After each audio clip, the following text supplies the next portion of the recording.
And this is our speaker's second time at this meeting. His first time was last week, and he was probably the smoothest speaker for Tim to book because he volunteered to fill in after someone had to reschedule.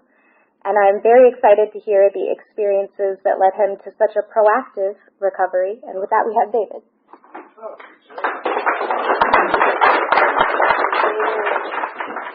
Hello. How's it going out there? But this is the second time I've shared my story. I did it maybe a month ago at Triangle Club, and I had similar emotions going into it where I'm, in the days preceding it, you're like, what the hell am I going to talk about?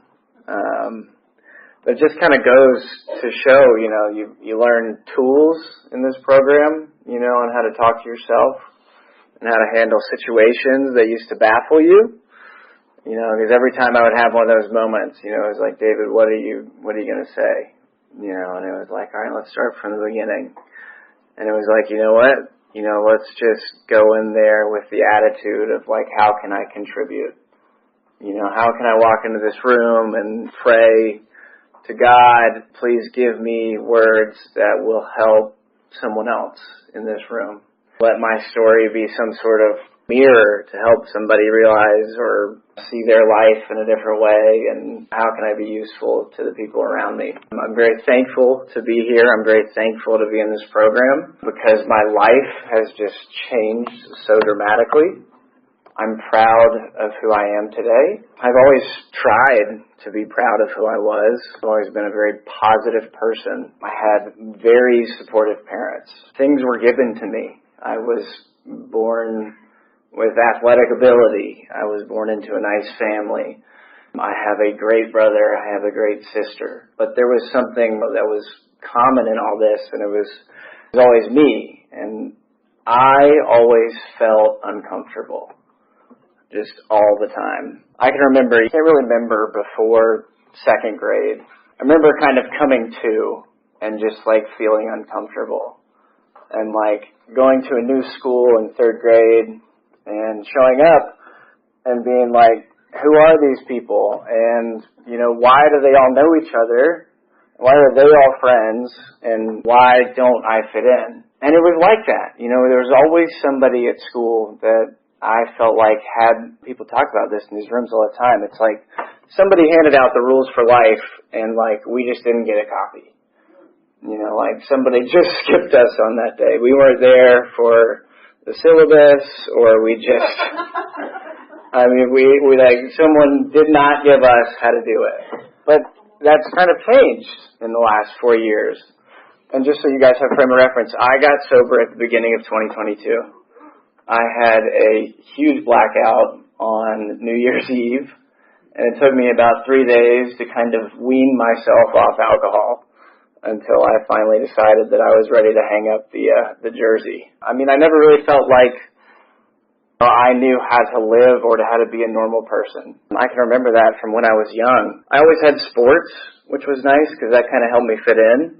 I was able to use that as kind of my entry point into society or socializing, or because that was some way that I could find that people, I don't know, that's how I found value in myself, was through sports.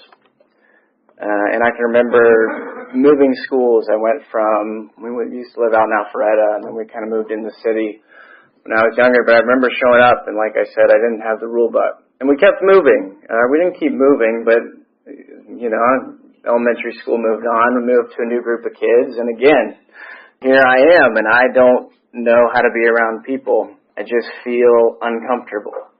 I can't sit still. I remember that. My brother, my sister, when we would have Christmas, New Year's, Thanksgiving, or whatever, whenever we were all together, or even just as kids on the weekend, we'd be sitting watching a movie, and I'm like, I can't sit here and do this. I'm restless. I'm not quite yet irritable, but I'm just not content. Like, I had this nervous system that was just wired to be moving, which helped with the sports, but it didn't help me with relaxing. Went to middle school, went to a new school. There's a bigger group of people that kind of have the playbook, and then there's me still, and I hadn't I was a little bit behind in growing, so now I was small and insecure, and so I was really kind of screwed at that point in my life.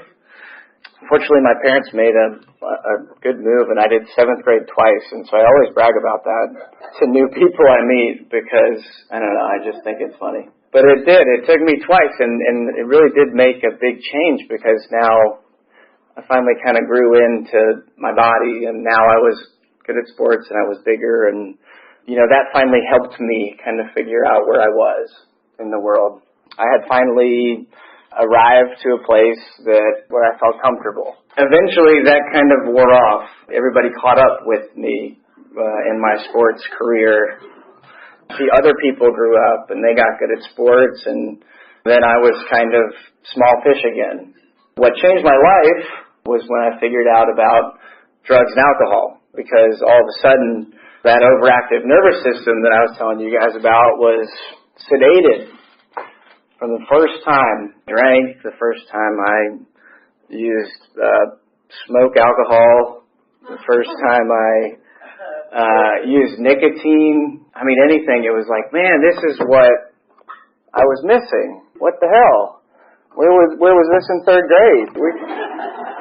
We could have been doing this the whole time. Seriously, it felt that way. And it was like, now, not only do I have this motor that has physically been doctored, medicated, but now I got people who also like to do it. And it's like, okay, now I could drink and do drugs with my friends, and they're friends because we all like to drink and do drugs. And it's like, how great is that? I don't even have to work for it anymore. So it was like life came full circle. I went to that big new high school, and that was it. I was the kid that was... I had an older brother. This small middle school I came from kind of introduced me to drinking and drugs. Kind of 8th grade graduation was kind of it for me. And I can remember sitting around a bonfire, and I drank like 6 Miller Lights, and I fell asleep with the absolute spins. And I could not wait to do it again, the next day. Well, not the next day, but I was like, man, yeah, I'm really happy we figured this out. This is going to be something that I'm going to use going forward. And so I remember that summer, it was a small school, me and 5 guys who all drank that 8th grade graduation. We just kept meeting up and drinking. I can even remember me going into my parents' liquor cabinet and mixing a little bit of everything in there. We're talking like chocolate liqueur with gin, with whiskey, with vodka, because you don't want to get caught. So you just take, a little bit out of everything. And I remember putting that in like a water bottle and then showing up with the group, and this is summer going into 9th grade. And I'm like, hell yeah, we got booze. Fortunately, someone else brought like a little bottle of Smirnoff or something, so we weren't completely trashed. Well, we weren't trashed, but just like, we weren't fucked. Excuse my language. Lord knows, if you guys have enough experience, you mix all that stuff and put it in your system, you're in trouble. I had found my spot. I was drinking, I was smoking, and I was still decent at sports, so I'm making friends through sports and drinking and smoking, and I'm like, man, this is so great. Not only that, keep in mind, my parents had a hard time financially when I was really young. And that was about this time my dad started a business, and it was all going on around this time. I just had no perception of what his difficulties were. Didn't care, didn't know, and maybe a lot of that was me being young, but a lot of it was me just not being there mentally. I'm off drinking. I'm off smoking with my friends. I'm trying to quiet that nervous system. I was trying to get my brain to shut up, and I was trying to cope with insecurities, and that was how I was doing it with drugs and alcohol and doing it with these friends. I've committed at this point to not only alcoholism, I'm set on that, but I'm committed to sports. And instead of working hard at that, I'm smoking weed before I go to practice. Every day. After practice, same thing. On the weekends or even at night, I'm going home or we're going out to some party or something and I'm drinking. I'm in high school and I'm trying to be an athlete and I'm serious about it, I think. But at the same time, I don't think from that 8th grade bonfire, it started slow, but I don't think I went more than a week my whole life till 2022 without using something. I couldn't do it. It was once I figured it out, there was no need to. I mean, there was no way to do it differently. Like, if I can self-medicate, I don't even have to tell doctors that I've got stuff going on with me. Like, I don't have to do that. Like, looking back on that, like, the insanity of that. Like, you're supposed to tell the doctor if you're having trouble with your head, or if you're having trouble relaxing, or if you're having trouble with something. You're not supposed to turn towards mixing all the liquors in your parents' liquor cabinet and having parties with your friends. So this is how I'm living. I'm just getting high and I'm drinking. And a lot of the times I'm doing it by myself. So there goes that friendship element. It's not just about me making friends anymore. It's about, okay, it's Wednesday night and I could be doing my homework, but why not, like, smoke pot in the closet and watch Family Guy,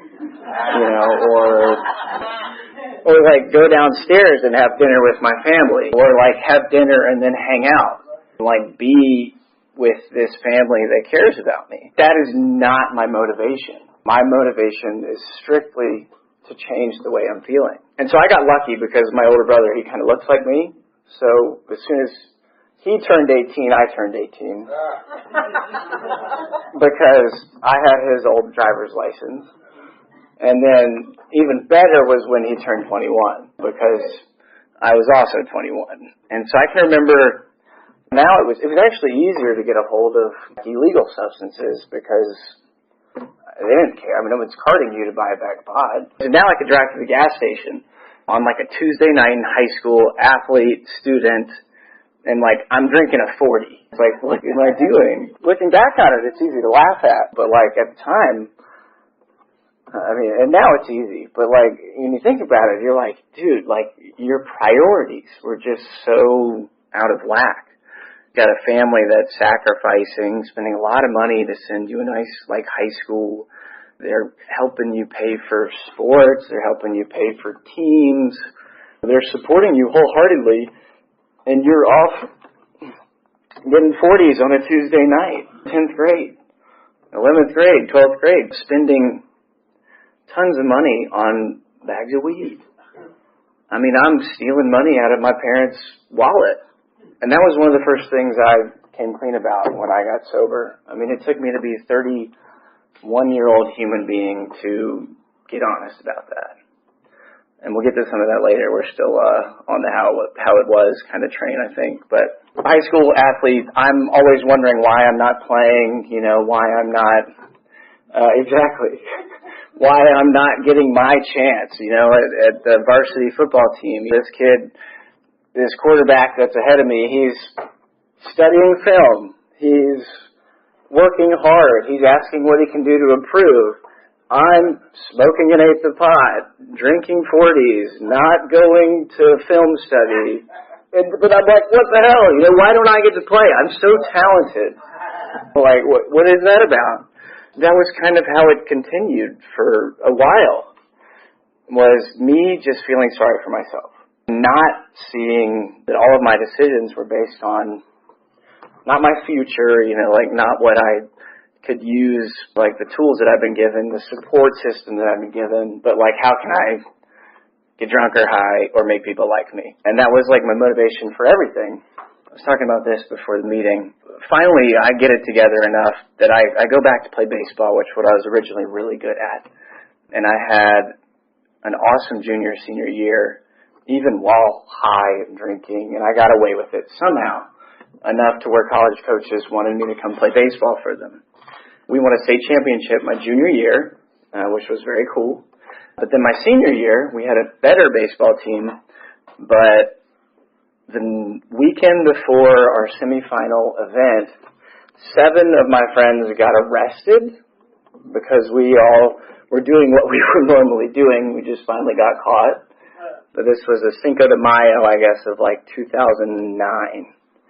And I had a bunch of pals that we were leaving a house party, and I left about 10 minutes earlier in a different car and got away with it.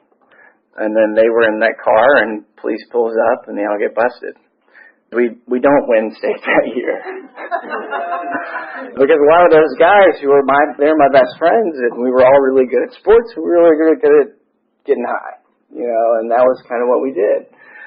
So we didn't win state that year, but I did have a good enough year where I got to go play in college, and I had some coaches reaching out to me, and I can remember even my motivation when I was looking at schools. I got accepted into not only accepted into, but I got asked to come play baseball at 3 or 4 really cool schools. It was the first school I went to that they took me out, and we smoked weed, and we drank, and we smoked weed, and I was like, I don't even care about the other schools. I don't even want to look into what they have to offer, because I figured out this has everything I need. I don't need to know about their educational beliefs. I don't need to know about their politics. I don't need to know, what my major is going to be. I found out that I already have somebody's phone number to buy drugs and alcohol, so that would just require more effort if I would have to go to these other schools and even find other phone numbers like that. Just the insanity of it all, I would give it the whole world, and I'm squandering it. There's stories and tons of religious texts, and I won't go down that road, but, I was the squanderer. That was me, but I didn't know it. I thought I was doing everything I was supposed to be doing, and it was always why me? Why am I not getting this opportunity? Why can't they see how great I am? And I couldn't see that was happening until, I guess, 12 years later. So I go off to school. I started running with, similar patterns start repeating. I started running with crowds that are doing even more different forms of alcohol that are generally used for hardcore surgeries, and these are the people I'm hanging out with. Not even hanging out with the baseball team. I'm hanging out with relatively junkies. And I'm just showing up for practice. And it's why am I not on varsity? What's going on here? Baseball inevitably didn't really work out, as you can see. I just wasn't, my head wasn't there, and I wasn't working hard, and I kind of gave that away. So I had a panic attack, a life panic attack when I was down there, because I'm hanging out with these guys, and I'm realizing that I'm headed for nothing but death at this point in my drinking life career. And I wasn't that far down that road, but I saw it, because some of the guys I was with, I think 3 of them are dead now. They're gone. And I remember one of them telling me how he had stole his parents' wedding rings to pay for drugs and alcohol. And these are my pals. These are the guys I'm spending my time with. It was a mess. That was the story, and it repeated itself. I was given, and still am, had given all these wonderful opportunities, and I would just find ways that my anxiety, my fear, would lead me to choose methods of coping with life that were not going to help me. They were going to do nothing but destroy. And that's what they did, and they kept doing that. Baseball would end, and I'll give you one more story of the dysfunctionality, and then we'll kind of slip into what happened and what it's like now. I went to University of Georgia. The coach recruited me. He got let go, but the new coach said, "All right, you got 1 year to just be here, and then we'll come give you a walk-on position next year. If you show up in good shape." But me, I spent the whole year out at the bars. I spent the whole year drinking. Spent the whole year not focused on anything. And I showed up to that tryout, probably 20 pounds heavier and 15 beers better at Friday night. And by better, I mean wandering the streets at 4 a.m. trying to figure out where else I can get drunk or high. And now I'm going to try to play baseball for the University of Georgia. Makes sense. So it was unmanageable, and it stayed that way for about 7, 8 more years. Just different forms of unmanageability, different life pursuits that I've decided I don't really need to commit to fully, because it's easier to just go home and disappear mentally for the night. Let's just take momentum and step on it. Just pretend that the opportunity was never really there to begin with, or that we didn't really care that much. All this kind of came to a head.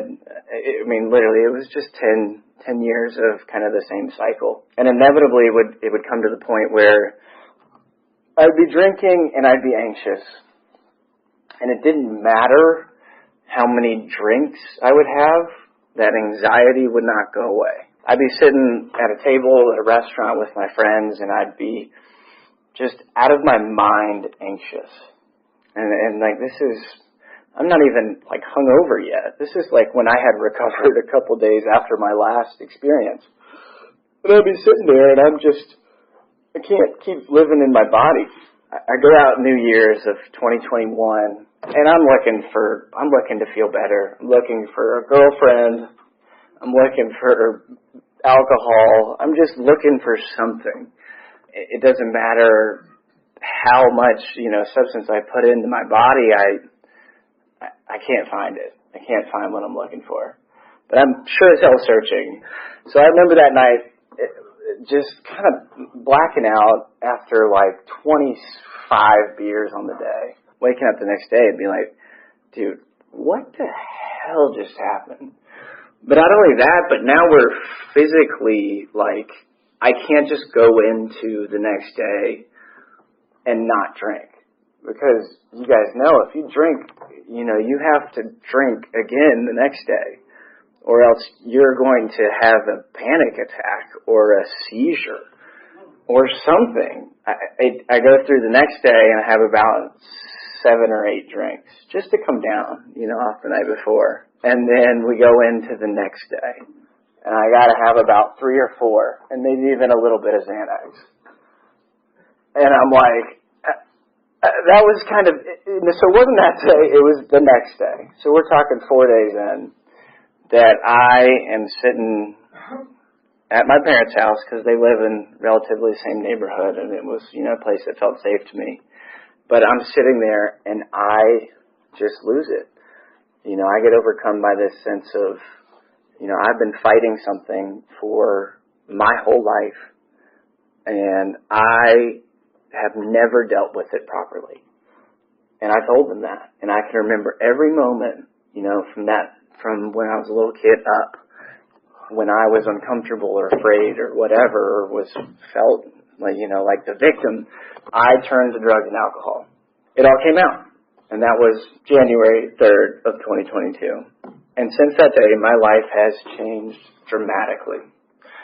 So if you're out there and you're terrified or you're starting your journey fresh, I remember what it was like. I remember having about 6 months of just absolute fear, anxiety, grief, just pretty much every negative emotion you can think all rolled into one. And everyone's timetable is different, so don't hold me to 6 months. It might be 3, it might be 2, it might be a whole year, it might be a couple years, but just keep pushing because it gets better. I started making a lot of friends in AA, good friends, not friends that were trying to play baseball and then smoking weed after and then smoking weed before. But good friends who care about how I'm doing and how I'm feeling. Good friends who prioritize serving other people, which is a crazy idea. It was to me. But the last 4 years, I've picked up tons of service commitments. I became a youth leader at a church here in town. So I started with a group of 7th grade guys, and they are now in 10th grade. So you can imagine how fulfilling that's been for me. My whole life has changed, and a lot of that came from me walking in here. And I got a sponsor, and we went through the steps. And we didn't do it perfect, but we sure as hell did them. And I still think that I need to do it again, because I'm 4 years in and I've gone through once. I'll be honest with you. It's not a perfect program. And some people will tell you should do it every year, or you should do it, a couple times a year. But you just got to find what works for you. And if you need help, that's kind of number one, is you need to tell somebody you need help. If you're not feeling well, or if you're uncomfortable, or if you're struggling with the situation, that's been the biggest change for me. It's like, okay, I'm not going to turn to booze and whatever to get through this uncomfortable situation. I'm going to call my sponsor. I'm going to talk to my parents. I'm going to talk to some other people in AA. So instead of just destroying my life, I keep the momentum. And I keep going, and I've been able to do some really awesome things.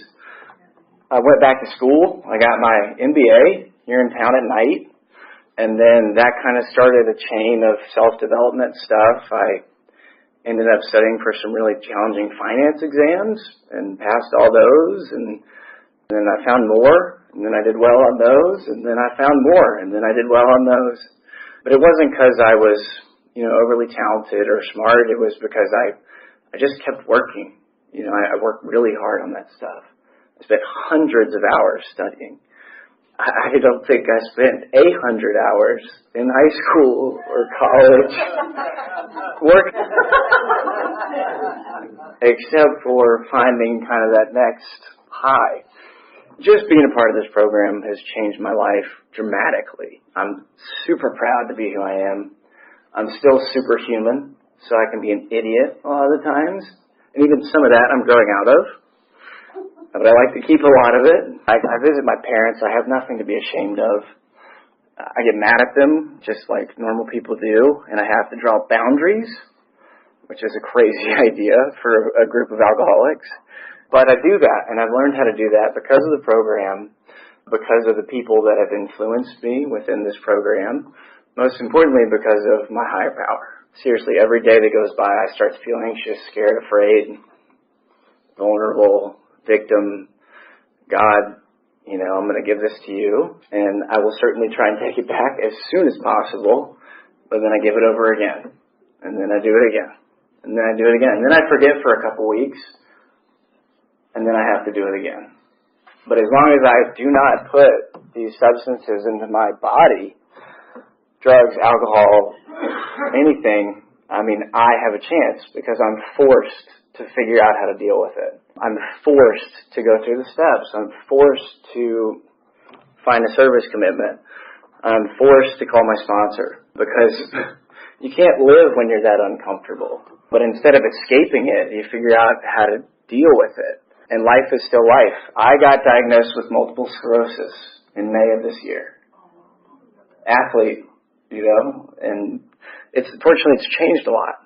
The disease and the medication for it. So there's a lot of hope for, even zero progression. I would have never been able to deal with a loss like that, if I hadn't been here and learned how to get vulnerable and learned how to deal with it. Because it's life, and life can suck sometimes. But it can also rock sometimes. We have chocolate. We have good movies. We have friends. We have family, and we have these rooms. So there's a lot of good out there. We have chocolate. We also have cupcakes. And a lot of times those really get me through more than anything, if I'm being honest. But I stay sober, and I'm thankful to be here, so thanks for being here.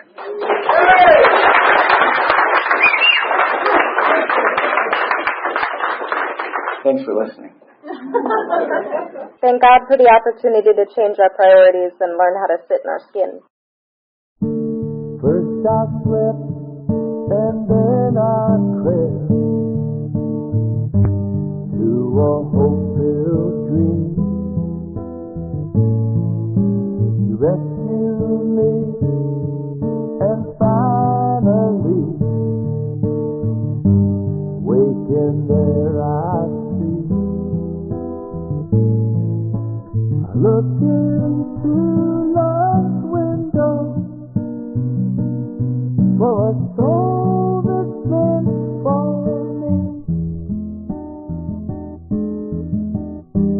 Takes me where the promises all real.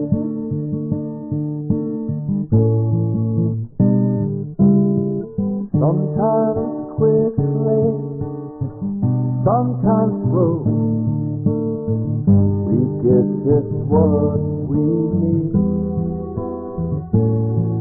On a broad highway, stride for stride, we walk eternally. I look into love's window for a heart that beats for me. Takes me where the promises are real.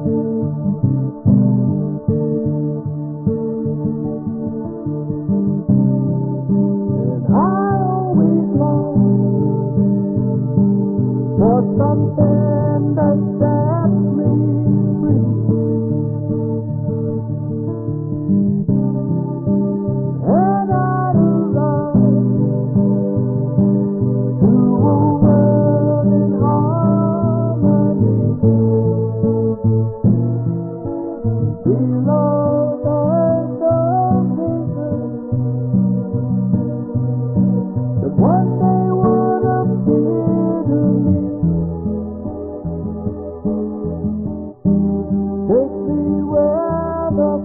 voluntary.